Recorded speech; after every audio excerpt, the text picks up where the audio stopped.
Sridevi classes में आप सभी का स्वागत है। आज हमारा subject drafting and garment construction, जिसका विषय कोड है 125। आज हम ड्राफ्टिंग के बारे में समझेंगे कि आखिर ड्राफ्टिंग होती क्या है, ड्राफ्टिंग के डेफिनेशंस एंड उस मेथड कि किस किस तरीके से उसे हम तैयार करते हैं, कौन सी लाइंस का यूज किया जाता है उसे बनाने में। ड्राफ्टिंग के डेफिनेशन देख लेते हैं। किसी भी डिजाइन के लिए जो हमें मेजरमेंट दिए गए उसी के अनुसार वर्क के विभिन्न भागों का एक खाका तैयार करना ड्राफ्टिंग कहलाती है। जैसे अगर हम किसी भी गारमेंट को तैयार करना हो तो पहले हम उसकी प्रॉपर स्केल से और उसका पूरा प्रॉपर मेजरमेंट लेकर के कॉपी पर रफ डायग्राम बनाते हैं, जिसके अंदर पूरा मेजरमेंट दिया होता है उस पर्सन का।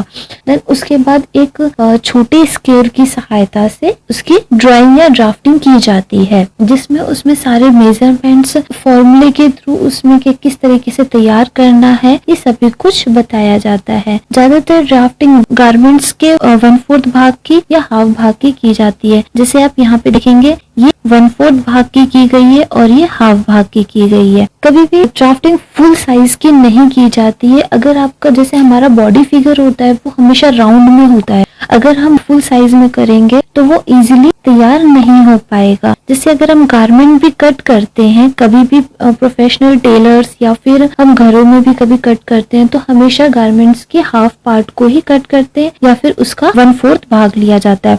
आप कभी भी पूरे गारमेंट्स की राउंड में कटिंग नहीं कर सकते, तो इसलिए मैक्सिमम हमेशा हम 1/4 को ही प्रेफर करते हैं, क्योंकि ये बनाने में बहुत ही इजी हो जाता है और इसकी ड्राफ्टिंग करना भी इजी होता है। अगर हम यहाँ पे हाफ की करते हैं तो हमेशा ये हो जाता है कि हमारा ये फ्रंट हो जाता है, ये हमारे फ्रंट की ड्राफ्टिंग हो जाती है और बैक की एक साथ ड्राफ्टिंग की जाती है। पर अगर हमें दोनों एक साथ फ्रंट के दोनों साथ में बनाने हैं तो वो हम बना सकते हैं। सेम होगा, जैसे 1/4 बनाया है उसी तरीके से साइड वाला पोर्शन भी बन जाएगा। सेकंड आता है, ड्राफ्टिंग करते समय 2 लाइनों का यूज किया जाता है। स्पेशली 2 लाइन होती है, स्ट्रेट लाइन और कर्व लाइन। पूरी ड्राफ्टिंग इसी पर ही निर्धारित होती है। अब स्ट्रेट लाइन कौन सी होती है? जो आपकी लेंथ वाली होती है, चेस्ट वाली होती है, जो भी आपके नीचे साइड में अगर आप वेस्ट बना रहे हो, हिप बना रहे हो साइड, जो भी स्ट्रेट लाइनें होती हैं जो सीधी होती हैं उनको हम स्ट्रेट लाइन कहते हैं। ये ज्यादातर वेस्ट लाइन, हिप लाइन और स्ट्रेट आपकी लेंथ लाइन होती है। अब आप इसमें देखेंगे कर्व लाइन कौन कौन सी होती है,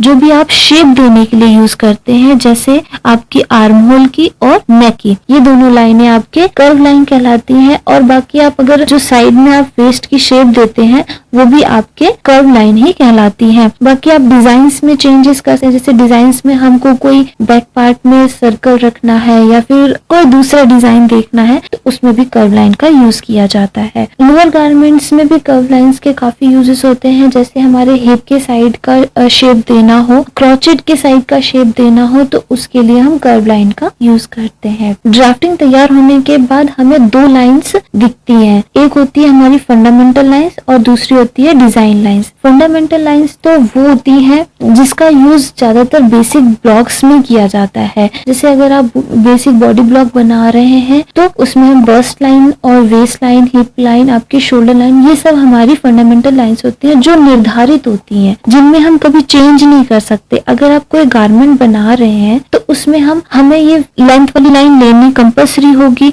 वेस्ट वाली लाइन लेनी कंपल्सरी होगी और चेस्ट वाली, हिप वाली, ये सारी लाइन हमको लेनी ही पड़ेगी। आप बिना इन लाइनों के एक ड्राफ्टिंग नहीं तैयार कर सकते।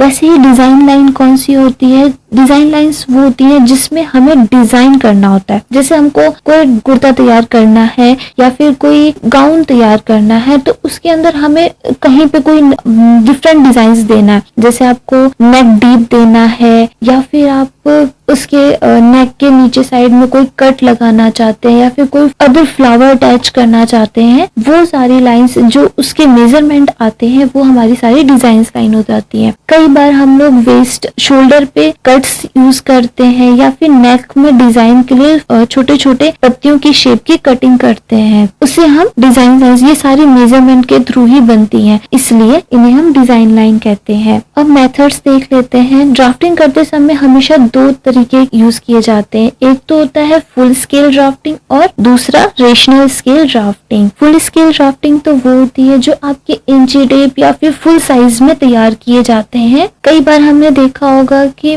जो प्रोफेशनल टेलर्स होते हैं वो हमेशा फुल स्केल ड्राफ्टिंग का ही प्रेफर करते हैं, वो डायरेक्ट कपड़े पर ही उसको यूज करते हैं। इंची टेप्स का यूज करके हम फुल स्केल ड्राफ्टिंग कर सकते हैं। पर रेशनल स्केल ड्राफ्टिंग वो होती है जिसे हम अनुपातिक ड्राफ्टिंग भी कहते हैं। ये ज्यादातर आपके रिकॉर्ड बुक और आपकी फाइल के लिए यूज की जाती है। इसमें 8 स्केलों का एक सेट होता है जो A to H तक होता है, A B C D E F ऐसे करके H तक स्केल्स होते हैं, जिसमें सेंटीमीटर और इंच दोनों दिए गए होते हैं। आपको कोई भी डिजाइन तैयार करना है तो उसका अगर स्मॉल साइज भी बनाना चाहो तो भी आप इस स्केल से अपनी रिकॉर्ड बुक में इजीली बना सकते हो। इसमें बैक साइड में आप देखेंगे तो M1, M2, M3 करके M8 तक नंबरिंग भी होती है। ये भी आपके इंच और सेंटीमीटर वाली ही होती है। ये ज्यादातर गत्तों की होती है। इसे हम रैशनल स्केल के साथ साथ ड्राफ्टिंग स्केल भी कहते हैं, इंजीनियरिंग स्केल भी कहते हैं। रैशनल स्केल ड्राफ्टिंग से किसी बड़े गारमेंट्स को एक छोटा रूप दे करके अपनी फाइल या रिकॉर्ड बुक में इजीली रख सकते हैं। ये हमारे साथ हमेशा कंटिन्यू, अगर मान लो कभी आप वो डिजाइन भूल भी जाते हैं तो आपके रिकॉर्ड बुक को ओपन करके हम देख सकते हैं कि हमने कैसे उस डिजाइन को तैयार किया था। अगर आपको ड्राफ्टिंग आती है तो हम उससे किसी भी प्रकार के डिजाइन को इजीली तैयार कर सकते हैं। उसमें कहाँ पे कौन सी डिजाइन आएगी, कौन सी कटिंग्स आएंगी, कहाँ पे कितना मेजरमेंट लेना है, इस सब चीजों का ज्ञान आसानी से हो जाता है। आज के लिए हमारा टॉपिक इतना ही। नेक्स्ट टॉपिक में हम कुछ और चीजें सीखेंगे।